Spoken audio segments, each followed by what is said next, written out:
Hi everybody, this is Will Bowen with today's JumpStart. Well, I'm not shooting this in my home studio, I'm shooting this in my living room because I wanted to make a point. As you can see, I am just holding the phone, not even using a gimbal. But I wanted to tell you something about being a victor as opposed to being a victim. Now, I just moved here. Let me see. See, it's so bright, it won't even show you unless I'm in silhouette. Here we go. Now you can see the view that I have from my new home. Now, very excited to be living here in Key Largo, Florida. I moved down here just over a month ago. And one of the reasons that I moved down here was I thought it would be so beautiful and so quiet for me to work, for me to write, because I spend most of my days writing and working and things. So, purchased this home, moved in, started unpacking. I was here for about a week. And I woke up one morning feeling sick. Now, I was still surrounded by boxes. I still had a lot to do, but I woke up with a terrible cold. Everybody down here was getting sick, just like around the country. It's almost Christmas, and you can see what our Christmas weather is like. Yep. Anyway, I'm not bragging, just stating facts. So I got up, and I was feeling really, really sick. And I was just going to sit around and do some work here that I had to do with my computer. And all of a sudden, I hear a jackhammer on the roof above me. And I'm not kidding, it was a jackhammer. Literally, the day I woke up, sick, surrounded by boxes, wanted to just sit in my condo and work. They were starting to put a new roof on this building, something that they had planned for over 2 years, and it started that day. Now, I am not complaining, I am stating facts, but I want to tell you, I felt absolutely miserable. My head was hurting, I was sneezing, I was coughing, my bones ached, and there was a jackhammer on the roof above me. Not only that, I tried to get away from it by moving to a part of the condo where I was a little away from the sound, which put me right over in this corner where I am now.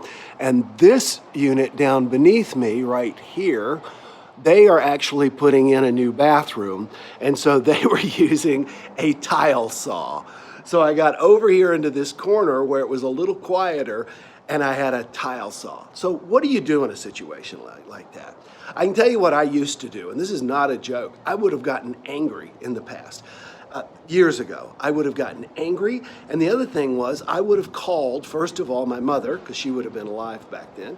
I would have called anybody, my girlfriend, my wife, my child, my friends, just to say, can you believe this, blah, blah, blah, blah, blah, which was complaining to get attention. Okay, attention seeking is one of the main reasons people complain. So I would have complained in the past.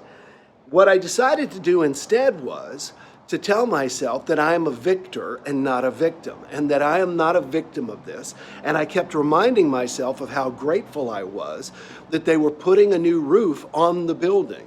The roof on this building, from what I understand, when Hurricane Irma came through, was literally lifted up and put back down. So a lot of people had leak issues. I didn't, but a lot of other people did. So I think it was great that they were putting the new roof on. I kept reminding myself what a great benefit it was that they were putting on a new roof. And finally I said, there are other things I can do. What can I do? And I said, well, the sun is out. The sun is coming from obviously the east because it was morning. What is east of where I live? Well, if you can see, literally I have the door open back there, and on the other side is John Pennekamp State Park. And so what I did was I grabbed Teddy. Come here, Ted.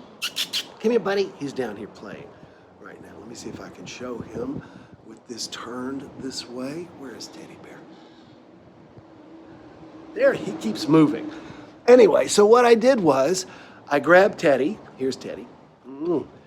And I put everything into a backpack, and we drove 5 miles to John Pennekamp State Park. It's actually across the street, but the entrance is 5 miles away. We drove over there, and we spent the entire day sitting on the beach. So on the one hand, I could have sat in my condo, called everybody, complained, sat here and felt sorry for myself. That was another thing I used to have done decades ago. But instead I said, I have options. So my question for you is, whatever you're going through, What options do you have? You probably think you have none. Initially, I thought, well, all I can do is sit here and listen to this noise and be sick. Well, that was my ego talking. But my Victor, my internal Victor, said, what else can I do? What else can I do, Teddy? And Teddy said, let's go to the beach. And we had fun, didn't we? Yeah. We chased iguana. He's a cuddler. He loves to cuddle. We chased iguana, Teddy did. He tried to chase cranes, but I don't let him do that because we don't want to scare them. The point is, what are you going through where you feel like there's no option, I'm stuck, I'm a victim? And look for an option. You'll be surprised. Once you convince yourself that an option exists, you'll be surprised how many do. Today, be a victor, not a victim. That's what you're designed to be. Be sure and leave your questions and comments below. Tell me your victim to victor story. I would love to hear it. And be sure and be with me tomorrow. We'll talk then. Enjoy today. Bye-bye.